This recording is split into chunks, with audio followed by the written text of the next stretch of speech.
खूप थंडीसुद्धा पडलेली आहे आणि मेन म्हणजे आज आम्ही इंडियाला चाललेलो आहोत, त्यामुळे खूप खूप खुश आहोत। मध्यंतरी म्हणजे आम्ही एप्रिलमध्ये जायचा प्लॅन करत होतो, पण काही ना काही कारणामुळे तो पुढे जात होता, पण फायनली आज आम्ही चाललेलो आहोत इंडियाला। म्हणजे असं एक रिझन आहे जे की ज्याच्यासाठी आम्ही इंडियामध्ये चाललेलो आहोत, ते तुम्हाला लवकरच नेक्स्ट ब्लॉगमध्ये मी सांगेन कशासाठी आम्ही इंडियामध्ये चाललेलो आहोत। तर इथून पुढची जर्नी आपण सोबत करूया, तर चला मग जाऊया। आम्ही आमच्या बॅगची चेक इन करून झालेली होती आणि आम्ही इथे आमच्या फ्लाईटची वाट बघत बसलो होतो, जी की आमची फ्लाईट सकाळी 10 वाजता होती। निवांत असं बसलो होतो, व्ह्यू पण खूप छान दिसत होता। आम्ही विचार करत होते इंडियाला गेल्यानंतर काय काय प्लॅनिंग करायचं ते। आमची फ्लाईट आली होती, जी की टर्किश एअरलाईन आहे, जी आम्हाला इस्तांबूलपर्यंत पहिली आमची फ्लाईट होती। तिथून नंतर एक 5 तासाच्या गॅपनंतर आमची दुसरी कनेक्टिंग फ्लाईट होती इंडियासाठी।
आम्ही आमच्या फ्लाईटमध्ये चाललो होतो, खूप छान वाटत होतं, इंडियाला जाणार होतो म्हणून खूप खुश होतो।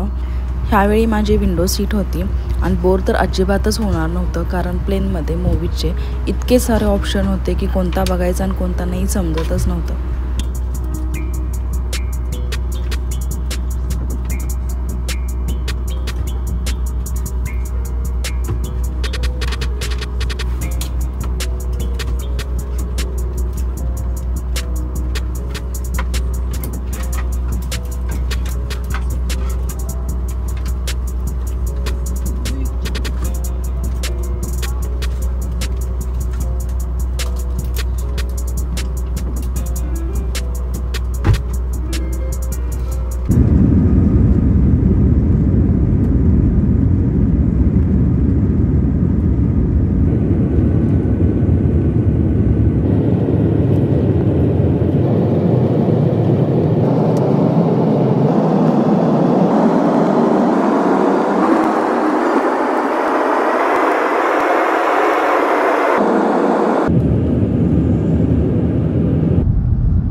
आम्ही मुंबई एअरपोर्टला पोचलो. आम्ही आमच्या बॅग्स कलेक्ट केल्या.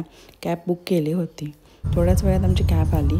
ड्रायव्हर दादानी मस्त अशी देवाची सकाळ सकाळी गाणी लावली होती, त्यामुळे मन असं प्रसन्न झालं होतं.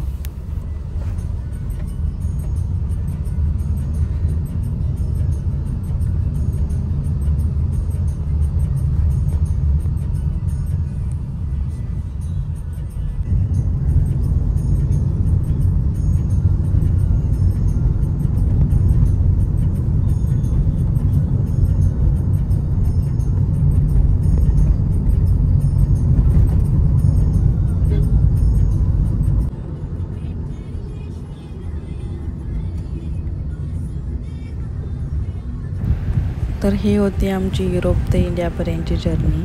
तर तुम्हाला हा ब्लॉग कसा वाटला आम्हाला कमेंट करून नक्की सांगा. आणि लवकरच भेटून नेक्स्ट ब्लॉगपर्यंत. तोपर्यंत स्वतःची काळजी घ्या आणि आनंदी राहा.